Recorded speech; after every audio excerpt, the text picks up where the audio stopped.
Hi, and thank you for joining us today. I'm Rhonda Jackson, your host, serial entrepreneur and small business advocate.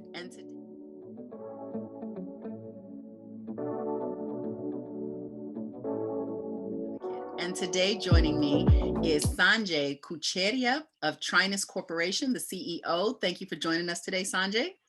Thank you, Rhonda. Oh, you're very Pleasure welcome. to be here.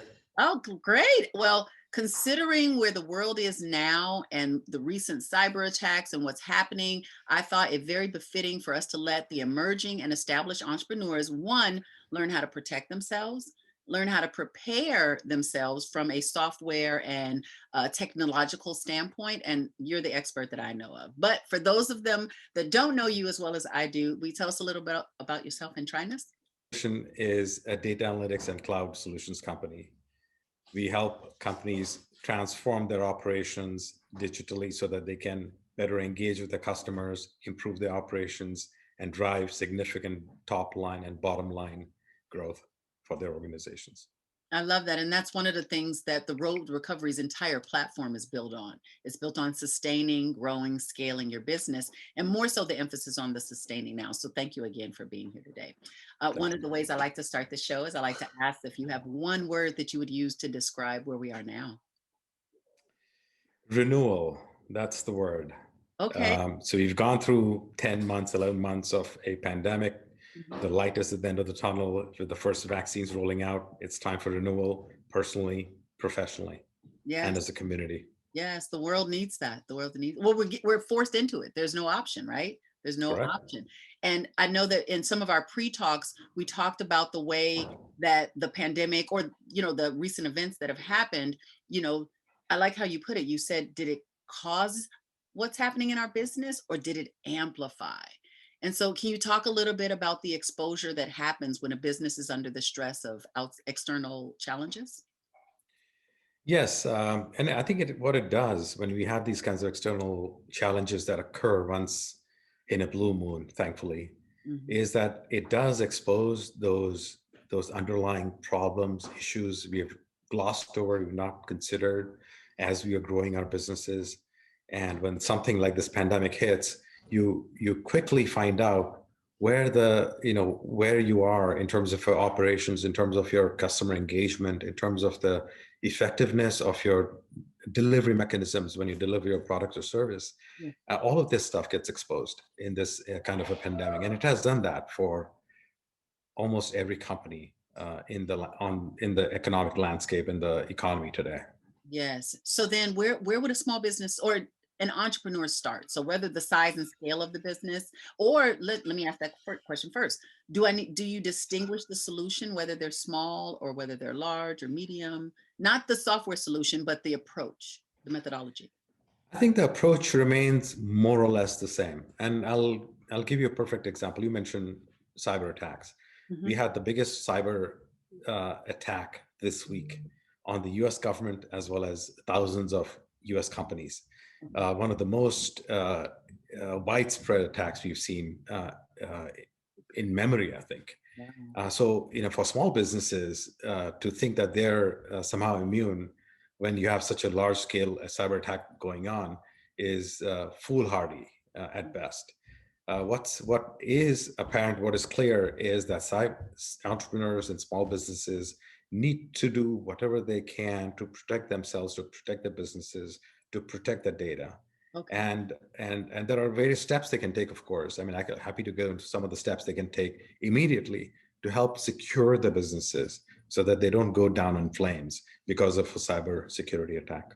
Okay, so wait, so let's break that down. If you were to break that down into steps, actually not even steps, what's the one thing, if there is one, right? Because I'm sure that some of these steps involve some cost and some outside consulting, but what's something internally that companies can do to protect themselves?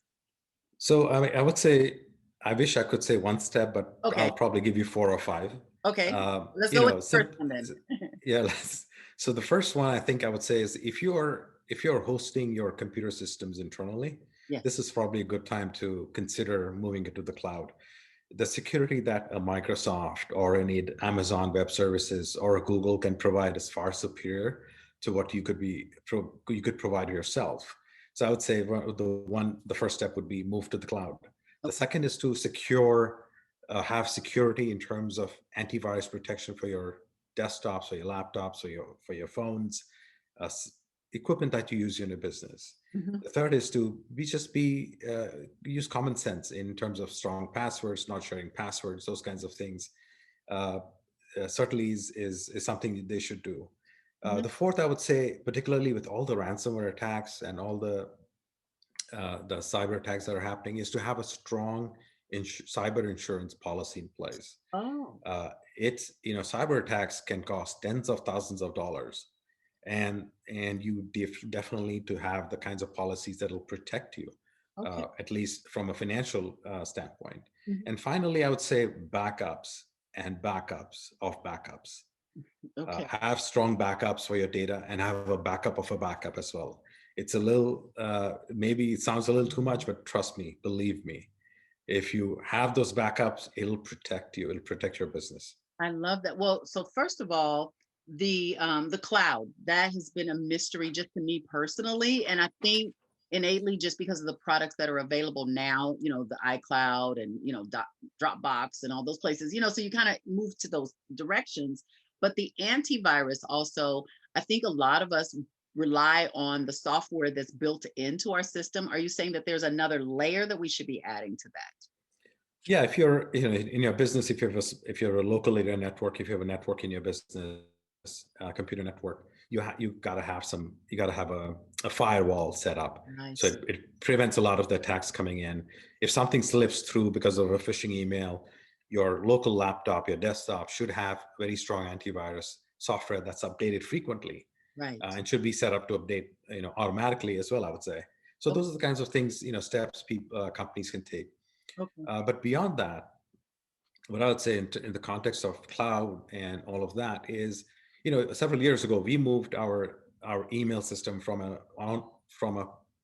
exchange server sitting in our premises into the cloud. So we moved to Office 365, and that took all the headache away from our plates in onto Microsoft's plate. Ah, Microsoft would do a far better job of that than I would, or my company would. right. So all our email, all our communication, collaboration software, all of the things that you today need so badly in this pandemic period, right? Have those kinds of tools. All of that comes with this platform.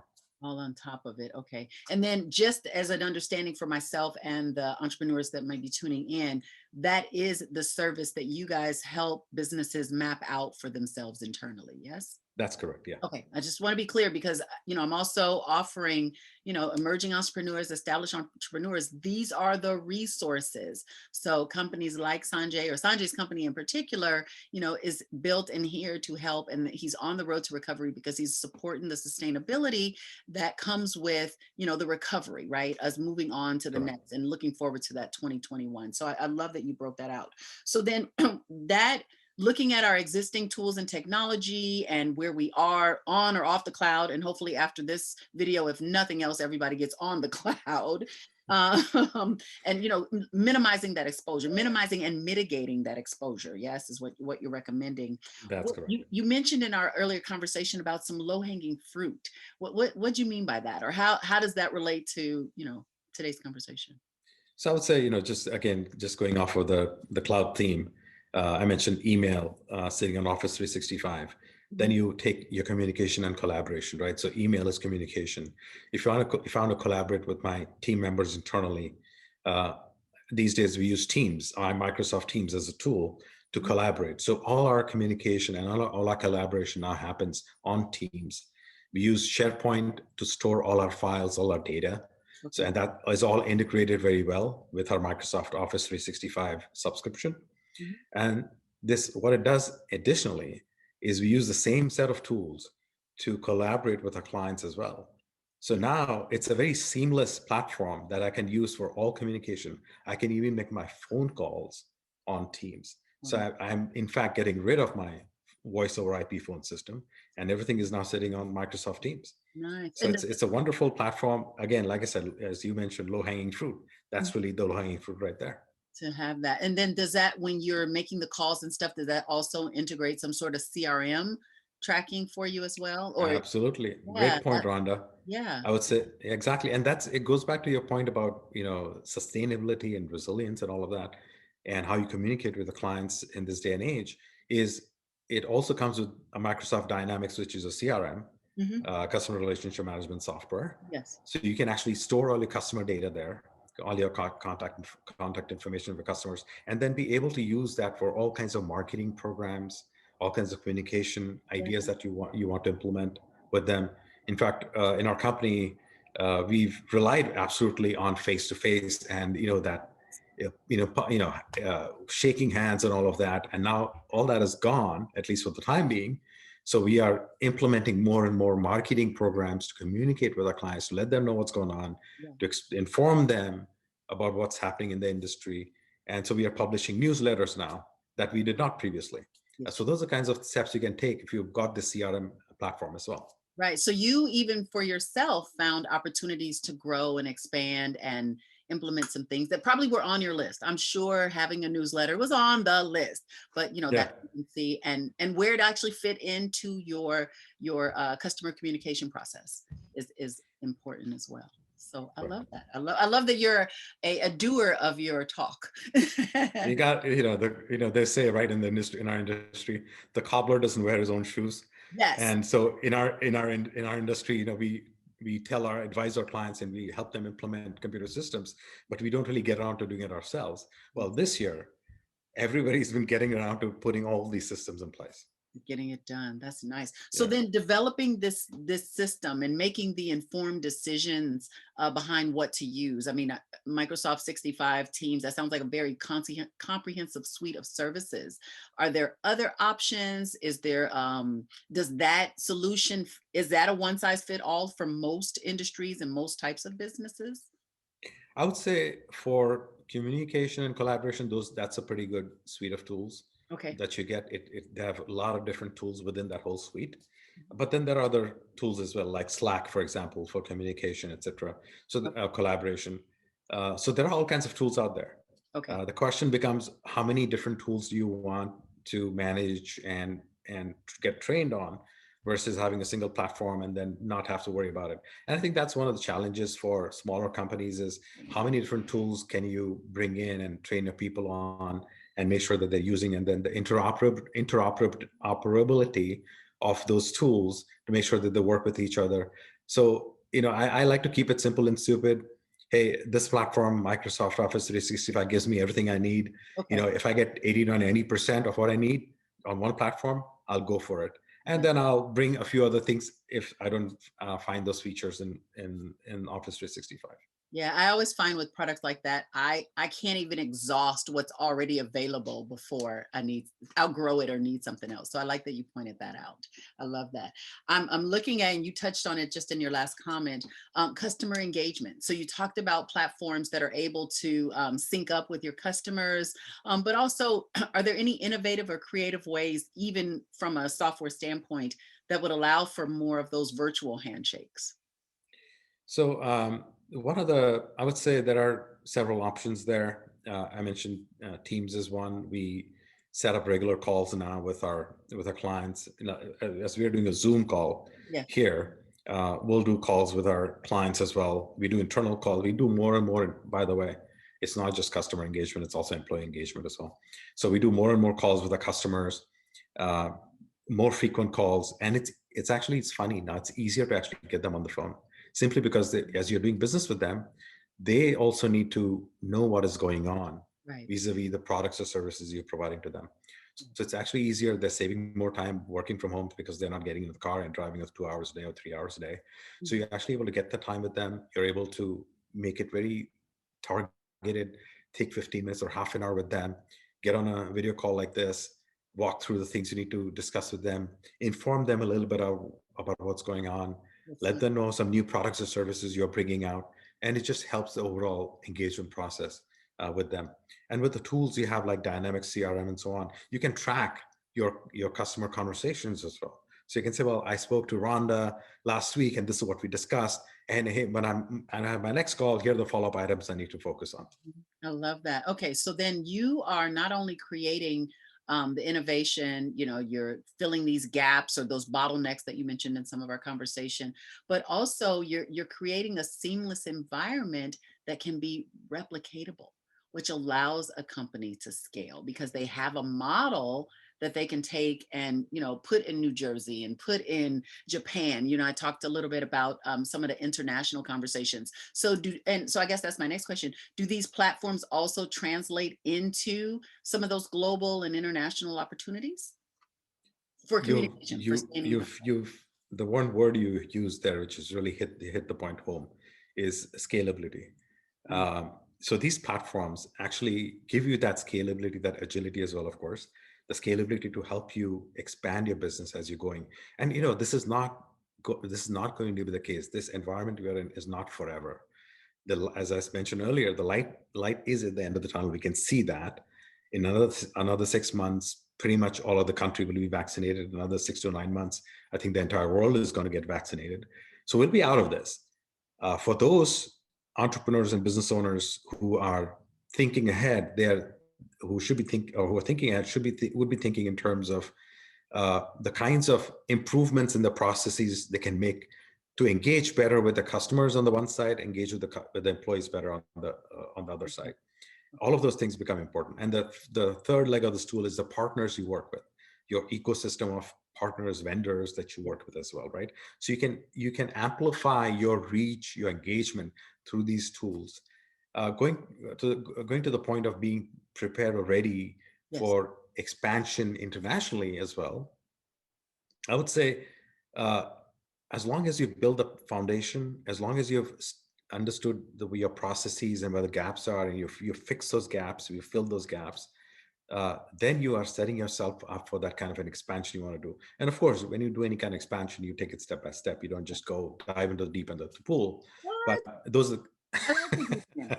What's wrong with the beginning? but yeah, so you as long as you set the foundation, the chances that you will stumble are fewer and far in between. Okay. No, that is really, really, no, actually, that sounds very promising. I think that the cloud could be an opportunity for, including myself, businesses to get their arms back around because, a lot of us were kind of, pieced apart. Teams are Mhm. working from, home locations, remote locations.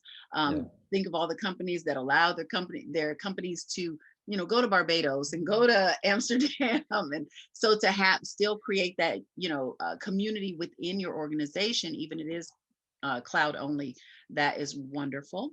And then Yeah. another point that I really like that you brought up, and if we could talk just another second about, is the employee engagement and Yes. really improving morale, having these check-in points because things are changing really, really rapidly. Can you talk just in a personal example of a way that you've increased employee engagement or prioritized it, I guess would be another word in your. I'd say I would say prioritize is a really good word to use in this case. So we have our regular meetings in the company about various things, all hands and all of those kinds of things. We have that, and it's we do all hands every quarter, Yes. and then we have team meetings and so on and so forth.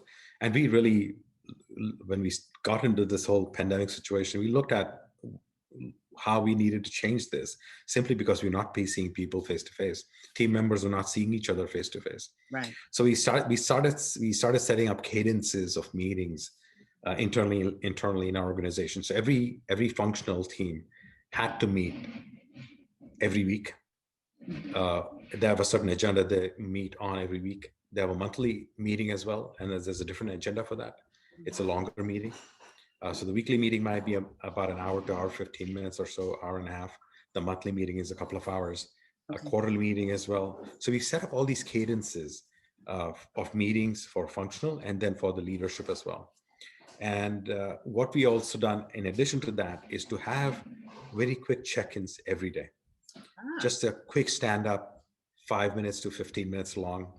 Every team, every function has a stand up meeting. Just quickly go through what are we working on today? What are we focusing on today? And is there any burning issue we need to address today? So you get everybody's brain power and everybody's talents together to right. solve those kinds of problems on a very proactive basis. And it becomes more important when you're not meeting people face to face. You know, you have a hallway conversation.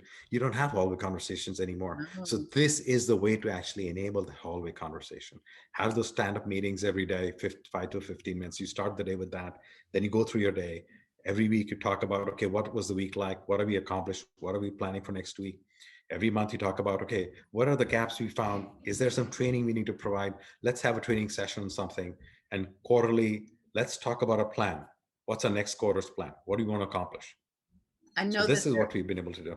there are a lot of goal setting plans that revolve around those 90-day increments of time to move things, move the bigger mission ahead. I like that. And then I also like that you created the virtual water cooler, because we forget about, no, we forget about those, oh, by the ways, and those, those light bulb moments that can happen in those little sparks. So I appreciate that. This is absolutely, I'll sorry to interrupt here, but no, Rhonda. So tell me, when sure. so when we've had some cross-functional team meetings as well. It's not just functioning. So we had the marketing folks with the technical people, and in one of the meetings I remember we were talking about a particular project we had been working on. We just finished very successfully, and as we were talking about it, the light bulbs are going off in the marketing person's head and said, "Hey, listen, can I talk to you guys and let's capture that into a case study?"